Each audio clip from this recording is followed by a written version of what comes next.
Aujourd'hui, l'intelligence économique est sur toutes les lèvres, et vous en avez sûrement déjà entendu parler. Mais sauriez-vous l'expliquer le plus simplement possible ? En gros, l'intelligence économique, c'est une démarche destinée aux entreprises et aux institutions qui vise à favoriser leur développement. Je dis bien démarche, et non une réponse toute faite, car chaque solution est unique. L'IE, c'est comme un énorme trousseau de clés. Il y en a de toutes sortes, de toutes tailles. Et c'est la combinaison de ces clés qui pourra vous mener à la porte qui vous correspond. Prenons l'exemple du voyage. Nous avons tous des manières différentes de l'appréhender, par notre personnalité ou notre vécu. Certains aiment flâner, le farniente ou se ressourcer. D'autres sont plus actifs. Il faut voir et faire un maximum de choses, s'occuper, profiter à fond de chaque seconde. Eh bien, une entreprise, quelle qu'elle soit, fonctionne de la même manière.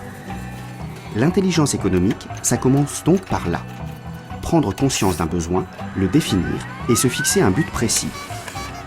Savoir qui je suis, ce que je veux et pourquoi.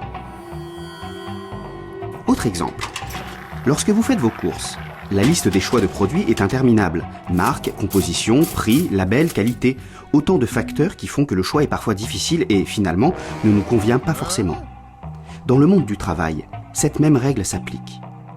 L'intelligence économique sert à sélectionner la bonne information au milieu d'une masse de données, prendre la bonne décision et au bon moment en utilisant la méthode la plus adaptée.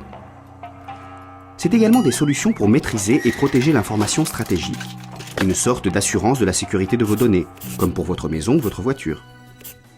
En somme, l'intelligence économique, ce sont des méthodes fiables, gérées selon vos besoins, en interne ou en externe, via des chemins plus ou moins longs, gratuits ou payants. L'intelligence économique, c'est la malléabilité d'un métal que l'on forge.